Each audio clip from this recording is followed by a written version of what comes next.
अस्सलाम वालेकुम बच्चों। आज की इस वीडियो में हमने चैप्टर नंबर 12 की रिव्यू एक्सरसाइज के क्वेश्चन नंबर 7, 8 और 9 को सोल्व करना है। तो सबसे पहले हम क्वेश्चन नंबर 7 को देख लेते हैं। यहाँ पे बच्चों हमारे पास डाटा दिया हुआ है, तो हमने वेटेड मीन फाइंड करना है। तो हमारे पास 3 कॉलम है बच्चों, item, quantity, cost of item. तो चलिए इसके सोल्यूशन की तरफ बढ़ते हैं, देखते हैं कि किस तरह से हम यहाँ पे वेटेड मीन को मालूम कर सकते हैं। तो यहाँ पे बच्चों हमने आइटम्स लिख ली, क्वांटिटी लिख ली। क्वांटिटी को हम बच्चों डब्ल्यू से रिप्रेजेंट करते हैं। कॉस्ट हमारे पास एक्स होती है। यहाँ पे बच्चों हमने एक नया कॉलम बनाना है डब्ल्यू एक्स का, यानी क्वांटिटी को हमने मल्टीप्लाई करना है कॉस्ट के साथ। तो 20 को मल्टीप्लाई करेंगे 500 के साथ, तो हमारे पास यहाँ पे आ जाएगा 10,000।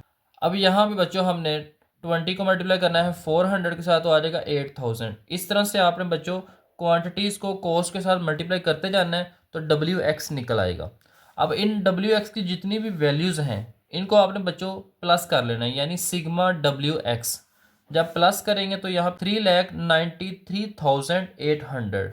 इस तरह से ये जो क्वांटिटीज़ हैं इनको भी प्लस कर लेना है। तो यहाँ पे आ जाएगा सिग्मा डब्ल्यू 84। ये जितनी भी वैल्यूज़ हैं इनको प्लस किया तो 84 आ गया। तो अब बच्चों हमारे पास जो इसका फार्मूला होता है वो फार्मूला है एक्स डब्ल्यू। यहाँ इसका मतलब है वेटेड मीन। ये इक्वल होता है sigma W x over sigma W. तो इस फार्मूले के अंदर बच्चों वैल्यूज पुट कर देनी। तो यहाँ पे आ जाएगा 3,93,800 डिवाइडेड बाई 84। तो यहाँ पे हम इसको डिवाइड करेंगे 84 से, तो हमारे पास आंसर आ जाएगा 473.81 रुपीज़।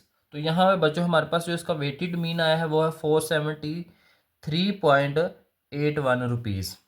नेक्स्ट इसका क्वेश्चन नंबर 8 है, a principal of a school allocates funds of 50,000 to 5 different sectors. यहाँ पे 5 सेक्टर्स हैं बच्चों, उनको प्रिंसिपल ऑफ स्कूल ने जो है डिफरेंट फंड्स एलोकेट किए हैं, यानी उनको फंड्स दिए हैं। जैसे चेयर्स हैं तो उसके लिए 15,000 है, टेबल्स के लिए 12,000 है, ब्लैक बोर्ड्स के लिए 6,000 है, रूम रेनोवेशन के लिए 10,000 है और गार्डनिंग के लिए 7,000 है।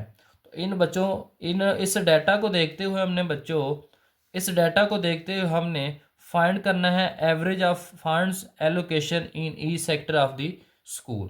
तो यहाँ पे हमने एवरेज ऑफ फंड्स निकालना है। तो एवरेज हम बच्चों कैसे निकालते होते थे, जितनी भी वैल्यूज़ होती थी उनको प्लस कर लेते थे और टोटल उनकी जितनी तादाद होती थी। तो यहाँ पे अगर आप चेक करें तो आपके पास 5 है इसकी टोटल तादाद। सारी वैल्यूज़ को प्लस करेंगे और 5 से डिवाइड कर देंगे। तो चलिए इसके सोल्यूशन की तरफ बढ़ते हैं कि किस तरह से हम इसकी एवरेज को मालूम करेंगे। तो यहाँ पे बच्चों आपने सारी वैल्यूज़ को लिख लेना है। अब हमने क्योंकि इसकी एवरेज मालूम करनी है तो हमारे पास फार्मूला होता है sigma x over n. Sigma x में हमने जितनी भी वैल्यूज़ हैं उनको कर लेना है प्लस, और एन एन यहाँ पे हमारे पास बच्चों टोटल ये कितनी वैल्यूज़ हैं 5। तो 5 से हमने डिवाइड कर लेना, सबको प्लस करेंगे तो 50,000 आ जाएगा, क्योंकि क्वेश्चन के अंदर भी मेंशन था कि जो उसके लिए फ़ंड दिया गया है सारी चीज़ों के लिए वो 50,000 है। 50,000 को 5 से डिवाइड करेंगे तो 10,000 आ जाएगा। तो इस तरह से बच्चों हमने यहाँ पे इसकी एवरेज को मालूम कर लेना है। नंबर 9 है, the marks of a student Saad in 6 test were. Saad एक स्टूडेंट है बच्चों, उसके कुछ मार्क्स हैं 6 टेस्ट, 6 टेस्टों के जो है ना उसके मार्क्स हैं जो कि यहाँ पे लिखे हुए हैं। हमने यहाँ पे बच्चों क्या मालूम करना है, find arithmetic mean of his marks.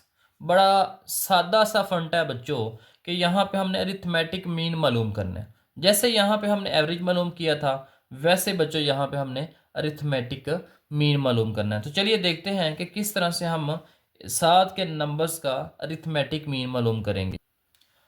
तो यहाँ पे बच्चों हमने जितने भी 7 ने नंबर हासिल किए हैं वो सारे नंबर लिख लेने हैं। उसके बाद एन एन हमारे पास बच्चों यहाँ पे 6 होगा, क्योंकि टोटल जो है उसके टेस्ट 6 थे।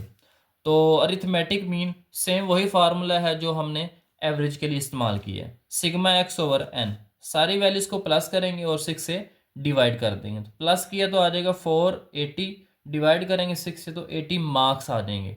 तो अरिथमेटिक मीन जो है उसके मार्क्स का यानी एवरेज सारे नंबर्स की क्या बनती है बच्चों, 80 मार्क्स।